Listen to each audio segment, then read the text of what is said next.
Hari ini, kita akan menyelidiki firman Tuhan yang berjudul Hukum Tuhan yang Sempurna.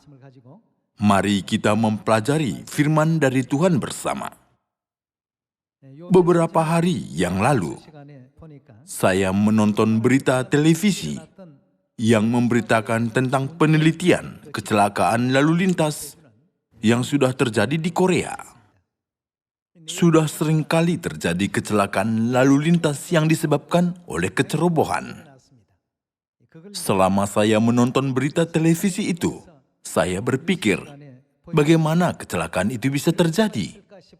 Sampai saya berpikir demikian, ada begitu banyak terjadi kecelakaan yang tidak masuk akal. Semua kecelakaan itu terjadi karena mereka sudah melanggar aturan lalu lintas.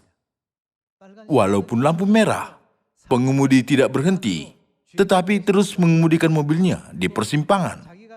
Atau mereka melewati jalan yang salah yang tidak sebenarnya boleh mereka lalui.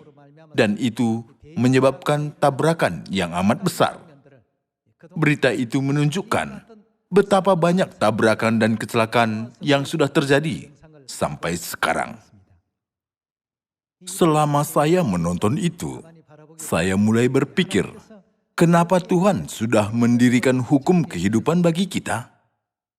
Pasti ada alasan Tuhan memberi hukum kepada kita. Alasan Tuhan memberikan kita hukum, peraturan, dan perintah adalah karena Dia ingin kita mencapai kerajaan surga yang kekal dengan selamat. Ketika orang-orang melanggar peraturan, terjadilah kecelakaan besar. Bahkan mereka pun bisa kehilangan nyawa di dunia jasmani ini. Sama seperti hal-hal itu sering terjadi di dunia jasmani, hal yang sama juga terjadi di dunia rohani. Jika semua orang menuruti peraturan lalu lintas, tidak akan terjadi tabrakan. Tetapi sebab orang-orang berpikir, tidak apa-apa, tidak akan terjadi tabrakan, maka akhirnya terjadi kecelakaan yang tidak hanya melukai dia sendiri, tetapi juga yang lain. Sama seperti kecelakaan besar yang terjadi di dunia jasmani, di dunia rohani juga terjadi hal yang sama. Tuhan akan memahami perbuatanku ini, atau tidak apa-apa aku berbuat ini. Pemikiran sedemikian mendatangkan kebinasaan bagi diri kita sendiri, dan juga mempengaruhi tetangga kita dan saudara-saudara kita di Sion. Kita perlu memikirkan hal ini. Meskipun Tuhan sudah mendirikan hukum yang begitu sempurna, umatnya tidak menuruti hukum itu, malah merendahkannya.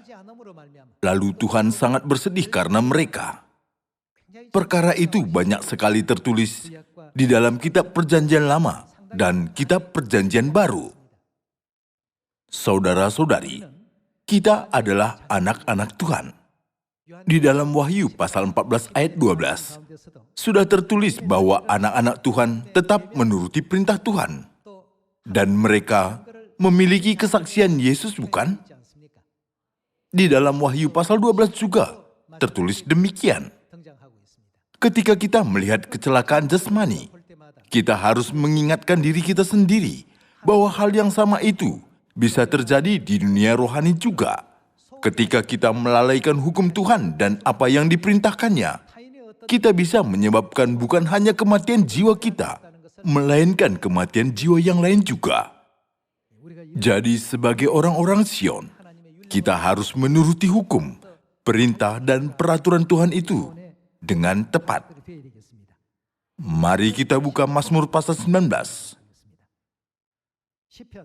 Mari kita baca ajaran Tuhan di dalamnya.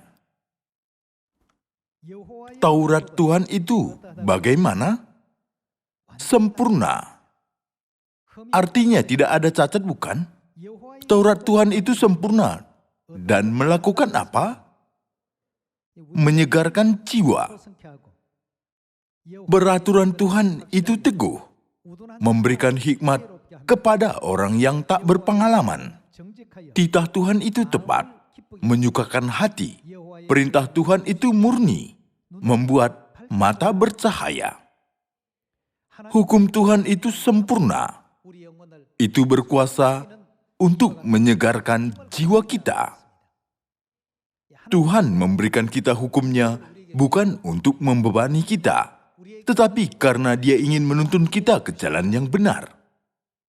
Tetapi untuk membimbing kita ke jalan yang benar, dan supaya kita tidak membuat keputusan yang salah selama kita melalui jalan itu.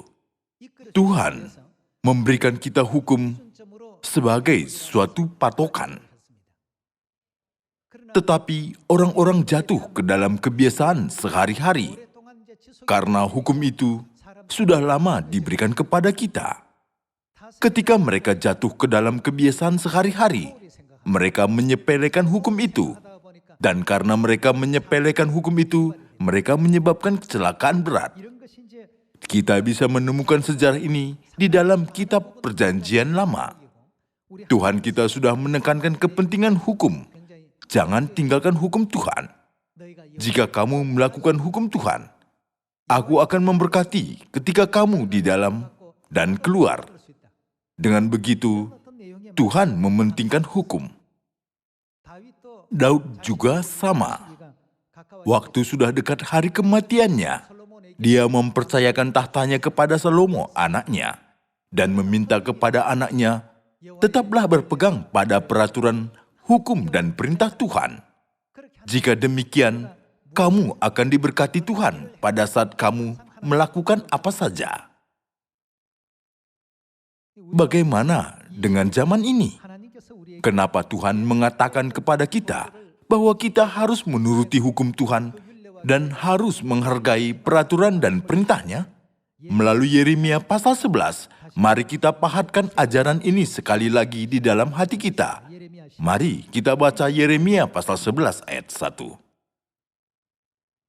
Firman yang datang kepada Yeremia dari Tuhan bunyinya, dengarlah perkataan-perkataan perjanjian ini. Perjanjian, peraturan, hukum dan perintah, semuanya sama artinya. Dengarlah perkataan-perkataan perjanjian ini, dan sampaikanlah itu kepada orang Yehuda dan kepada penduduk Yerusalem. Katakanlah kepada mereka, beginilah firman Tuhan Allah Israel.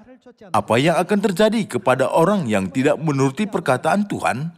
Terkutuklah orang yang tidak mendengarkan perkataan-perkataan perjanjian ini. Orang yang tidak mendengarkan, tidak menaati, dan tidak menuruti perkataan-perkataan perjanjian akan terkutuk. Kita baca ayat 4. Yang telah kuperintahkan kepada nenek moyangmu pada waktu mereka kubawa keluar dari tanah Mesir, dari dapur peleburan besi dengan berfirman, dengarkanlah suaraku dan apa? Lakukanlah segala apa yang kuperintahkan kepadamu, maka kamu akan menjadi umatku dan aku akan menjadi Allahmu. Sehingga aku dapat menepati sumpah yang telah kuikrarkan kepada nenek moyangmu untuk memberikan kepada mereka tanah yang berlimpah-limpah susu dan madunya, seperti halnya pada waktu ini. Lalu jawabku, begitulah hendaknya, ya Tuhan. Berfirmanlah Tuhan kepadaku, serukanlah segala perkataan ini di kota-kota Yehuda dan di jalan-jalan Yerusalem dengan mengatakan, dengarkanlah perkataan-perkataan perjanjian ini dan lakukanlah itu. Sebab aku sungguh-sungguh memperingatkan nenek moyangmu pada waktu aku menuntun mereka keluar dari tanah Mesir. Sampai kepada waktu ini, aku memperingatkan mereka terus-menerus, dengarkanlah suaraku. Tetapi mereka tidak mau mendengarkan ataupun memperhatikannya, melainkan mereka masing-masing mengikuti kedegilan hatinya yang jahat. Maka aku telah mendatangkan ke atas mereka segala perkataan perjanjian ini yang telah kuperintahkan dipegang, tetapi mereka tidak memegangnya. Menurut Yeremia pasal 11 dari ayat 1, apa yang akan terjadi kepada orang-orang yang tidak melakukan hukum yang diberikan oleh Tuhan? Mereka akan terkutuk. Alkitab memperingatkan demikian, bukan? Semua sejarah Alkitab memberi kesaksian tentang hal ini. Mari kita buka Amos pasal 2. Kita baca ayat 4. Beginilah firman Tuhan. Karena 3 perbuatan jahat Yehuda, bahkan 4, aku tidak akan menarik kembali keputusanku. Oleh karena mereka telah menolak apa? Menolak hukum Tuhan. Dan tidak berpegang pada apa? Dan tidak berpegang pada ketetapan-ketetapannya, tetapi disesatkan oleh dewa-dewa kebohongannya yang diikuti oleh nenek moyangnya.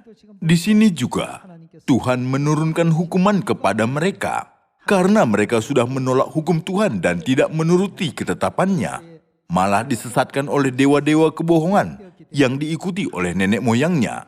Maka di Amos pasal 2, Tuhan memberi peringatan kepada mereka bahwa Dia akan menghukum mereka atas kejahatan itu. Firman yang sama ada di dalam Yesaya pasal 24. Yesaya pasal 24 ayat 1. Sesungguhnya, Tuhan akan menanduskan bumi dan akan menghancurkannya. Bahkan Dia akan melakukan apa? Dia akan membalikkan permukaannya. Ungkapan ini biasanya digunakan ketika seseorang sangat marah, akan membalikkan permukaannya dan akan menyerakkan penduduknya. Maka seperti nasib rakyat, demikianlah nasib imam. Seperti nasib hamba laki-laki, demikianlah nasib tuannya. Seperti nasib peminjam, demikianlah nasib yang meminjamkan. Seperti nasib orang yang berhutang, demikianlah nasib orang yang berpiutang. Bumi akan ditanduskan setandus-tandusnya dan akan dijarah sehabis-habisnya, sebab Tuhanlah yang mengucapkan firman ini. Bumi berkabung dan layu, ya, dunia merana dan layu. Langit dan bumi merana bersama. Bumi cemar karena penduduknya, sebab mereka melanggar apa? Melanggar undang-undang. Oleh karena itu, semua kutuk itu akan turun di atas mereka. Mereka sudah melanggar hukum Tuhan, mengubah ketetapan dan mengingkari perjanjian abadi. Sebab itu sumpah serapah akan memakan bumi dan penduduknya akan mendapat hukuman. Sebab itu penduduk bumi akan hangus lenyap dan manusia akan tinggal sedikit.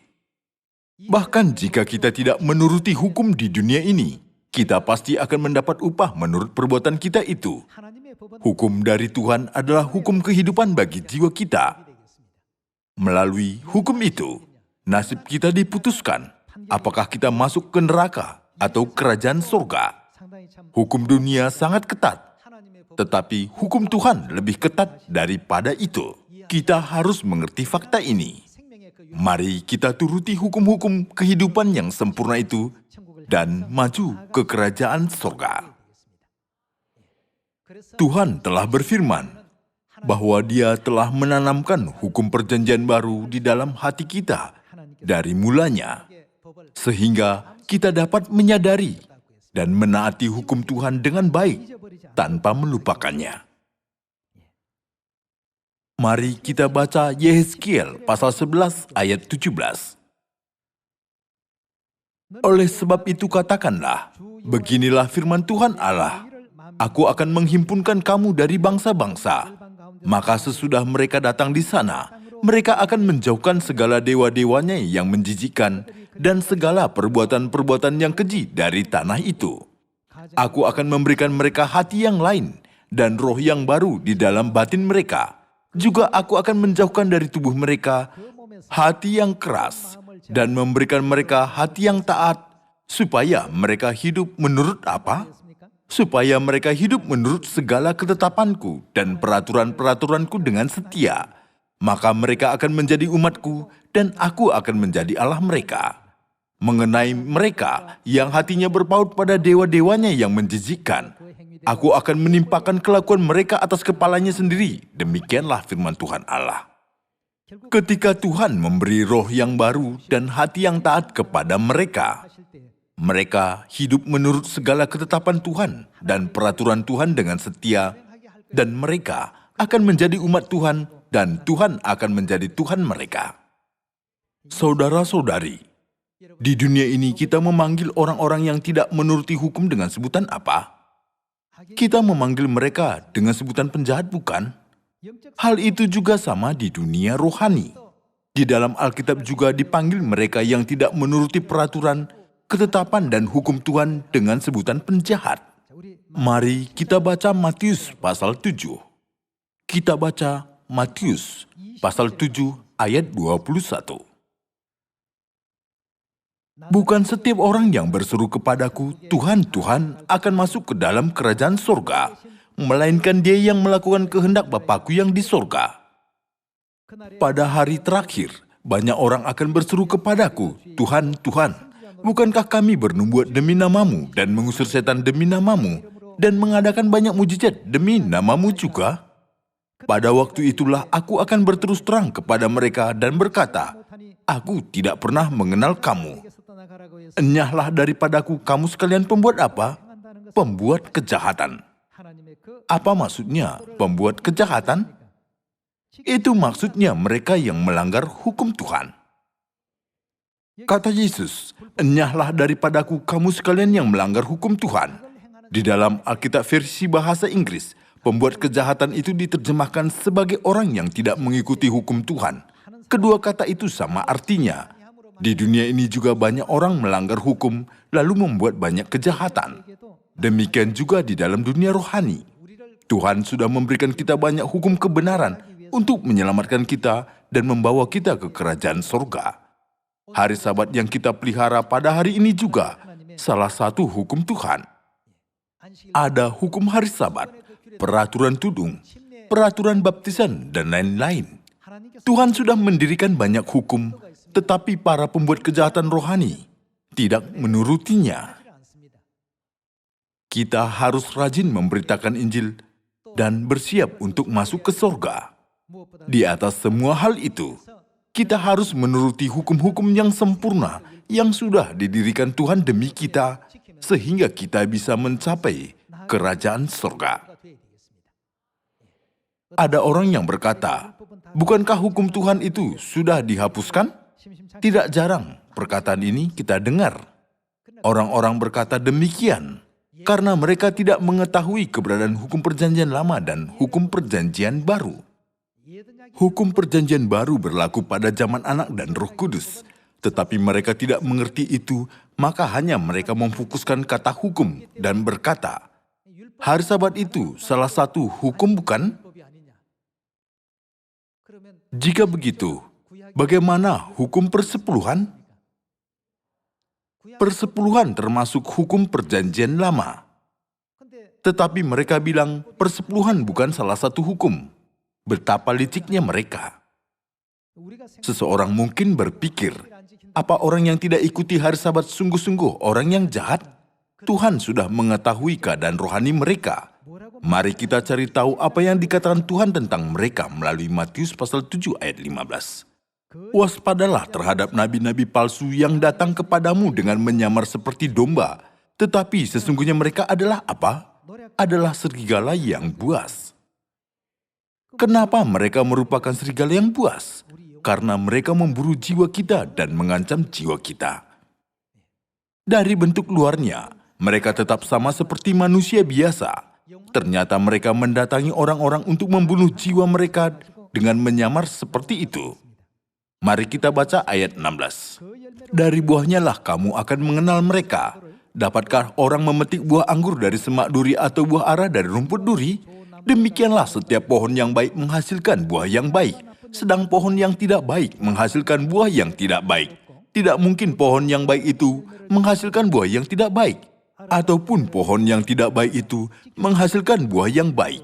Dan setiap pohon yang tidak menghasilkan buah yang baik, pasti ditebang dan dibuang ke dalam api.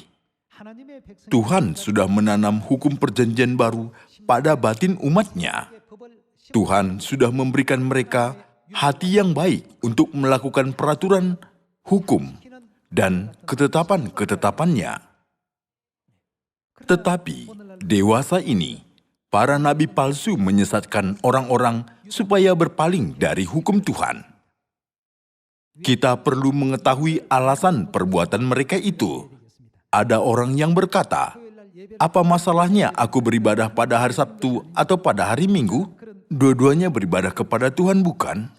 Mari kita lihat Daniel pasal 7 ayat 25. Ia akan mengucapkan perkataan yang menentang yang maha tinggi. Di sini yang maha tinggi adalah Tuhan, bukan? Dia yang menentang Tuhan pastilah setan. Ia akan mengucapkan perkataan yang menentang yang maha tinggi dan akan menganiaya orang-orang kudus milik yang maha tinggi. Dan setan yang menentang Tuhan akan melakukan apa?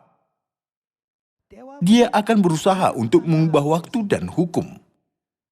Dia akan mengubah hukum Tuhan. Jadi, kita dengan mudah bisa mengetahui segala hal yang sudah diubah dari hukum Tuhan berasal dari mana. Itu berasal dari setan. Itu sama sekali tidak berasal dari Tuhan. Apakah kita bisa mendapat buah ara dari pohon berduri? Sama sekali tidak bisa. Jika akarnya pohon berduri, kita tidak boleh mengharapkan pohon itu menghasilkan buah ara.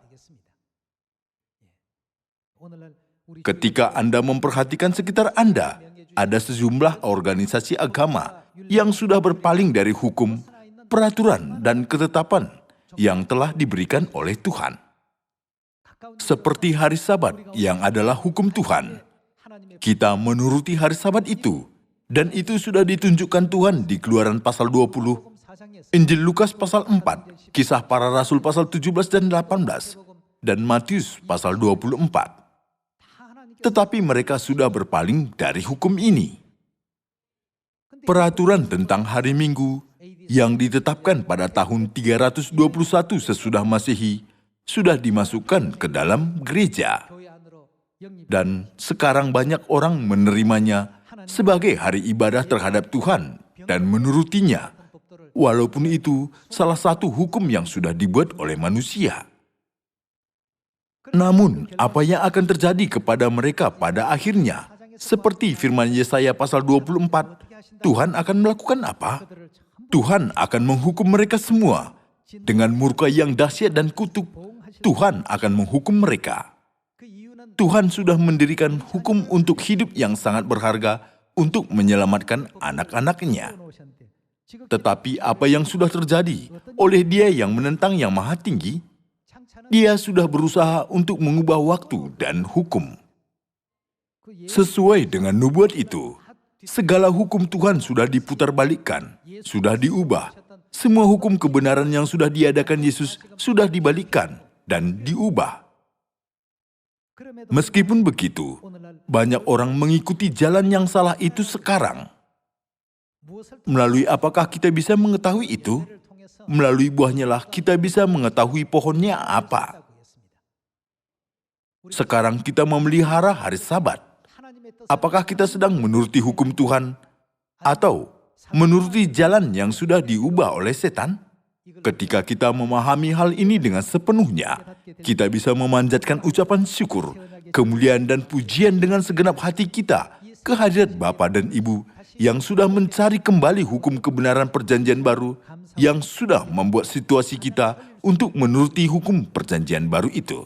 Apa yang sudah dikatakan di dalam Matius pasal 7, akan tiba waktu mereka akan berseru kepada Tuhan, Tuhan, Tuhan, bukankah kami bernubuat demi namamu dan mengusir setan demi namamu dan mengadakan banyak mujizat demi namamu juga?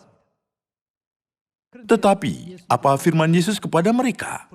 Aku tidak pernah mengenal kamu, nyala daripadaku, kamu sekalian pembuat kejahatan. Di mana ada ibadah minggu dalam hukum Tuhan? Di mana ada hari Natal dalam hukum Tuhan? Di mana ada salib di dalam hukum Tuhan? Enyahlah daripadaku, kamu sekalian pembuat kejahatan. Tuhan sudah memberi firman nubuat ini. Meskipun begitu, banyak penjahat yang sedang menggenapi nubuat ini sekarang. Saudara-saudari, jagalah diri untuk tidak dipengaruhi oleh mereka. Marilah kita tetap menuruti hukum, peraturan, dan ketetapan Tuhan dengan setia, sehingga kita, umat Sion, bisa memanjatkan ucapan syukur, kemuliaan yang agung, dan kehormatan kehadirat Bapa dan Ibu. Malangnya, masih ada umat Tuhan yang hidup di dalam kejahatan, yang dengan salah menganggap pengubahan hukum-hukum sebagai kebenaran Tuhan. Karena itulah Tuhan berkata kepada mereka yang salah mengerti, pergilah daripadanya. Mari kita baca Wahyu pasal 18 ayat 4. Lalu aku mendengar suara lain dari sorga berkata, pergilah kamu, hai umatku, pergilah daripadanya, supaya kamu jangan mengambil bagian dalam dosa-dosanya, dan supaya kamu jangan turut ditimpa malapetaka-malapetakanya, sebab dosa-dosanya telah bertimbun-timbun sampai ke langit, dan Allah telah mengingat segala kejahatannya. Dari sorga, Suara yang kuat berkata kepada umat Tuhan yang ada di Babel karena disesatkan, "Pergilah hai umatku daripadanya." Kita bisa melihat adegan ini di Wahyu pasal 18. Mari kita baca dari ayat 1. Wahyu pasal 18 ayat 1. Kemudian daripada itu, aku melihat seorang malaikat lain turun dari surga. Ia mempunyai kekuasaan besar dan bumi menjadi terang oleh kemuliaannya. Dan ia berseru dengan suara yang kuat katanya, sudah rubuh Babel kota besar itu. Dan ia telah menjadi tempat kediaman roh-roh jahat dan tempat bersembunyi semua roh najis dan tempat bersembunyi segala burung yang najis dan yang dibenci. Karena semua bangsa telah minum dari anggur hawa nafsu cabulnya dan raja-raja di bumi telah berbuat cabul dengan dia. Dan pedagang-pedagang di bumi telah menjadi kaya oleh kelimpahan hawa nafsunya. Lalu aku mendengar suara lain dari surga berkata, "Pergilah kamu, hai umatku, pergilah daripadanya, supaya kamu jangan mengambil bagian dalam dosa-dosanya, dan supaya kamu jangan turut ditimpa malapetaka-malapetakanya." Katanya, hai umatku, pergilah dari Babel. Di manakah Babel? Babel mengubah semua hukum dan waktu Tuhan. Makanya Tuhan berkata kepada umatnya bahwa mereka harus pergi keluar dari Babel dan pergi ke tempat di mana ada hukum dan perintah Tuhan dan perjanjian hidup. Di manakah tempat itu? Itu adalah Sion. Di Yeremia pasal 4 ada tertulis, "Pergilah dari Babel dan cepat-cepatlah kamu mengungsi ke Sion." Apakah tertulis bahwa kita boleh bimbang atau lambat pergi ke Sion? Cepat-cepatlah kamu mengungsi, jangan tinggal diam. Tuhan mendesak umatnya masuk ke Sion dengan cepat. Namun bagaimana Babel? Tuhan mendesak umatnya cepat keluar dari Babel. Apa perbedaannya di antara kedua itu? Di Sion ada perintah Tuhan. Di Babel ada perintah manusia.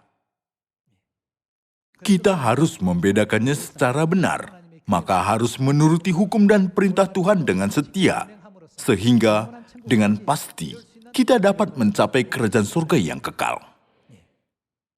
Di dalam penglihatan yang sudah dilihat oleh Rasul Yohanes, orang-orang kudus yang akan diselamatkan oleh Tuhan tetap memegang perintah Tuhan sampai hari terakhir. Mereka tetap diam di dalam peraturan, perintah, dan hukum Tuhan. Mari kita baca satu firman lagi di Wahyu pasal 14. Wahyu pasal 14 ayat 12. Yang penting di sini ialah ketekunan orang-orang kudus yang menuruti apa? Menuruti perintah Allah dan iman kepada Yesus. Itu maksudnya, umat Tuhan melakukan apa di dalam hukum, perintah, peraturan, dan perjanjian Tuhan sampai hari terakhir. Mereka tetap diam di dalam hukum Tuhan. Mereka tetap menuruti hukum Tuhan sampai hari terakhir. Orang-orang yang berbuat demikian akan menjadi umat surgawi yang dipilih oleh Tuhan. Sangat banyak jiwa masih ada di dalam kejahatan. Jadi, kita harus memimpin mereka kepada hukum dan perintah Tuhan yang sempurna. Hukum Tuhan itu sempurna, mempunyai kuasa untuk menyegarkan jiwa. Dan itu membuat apa bagi mata rohani kita? Itu membuat mata kita bercahaya. Sebelum kita mengetahui hukum Tuhan, kita adalah orang buta secara rohani. Meskipun kita bermata, kita tidak melihat apa yang harus kita lihat. Makanya di dalam Matius pasal 13 sudah tertulis apa?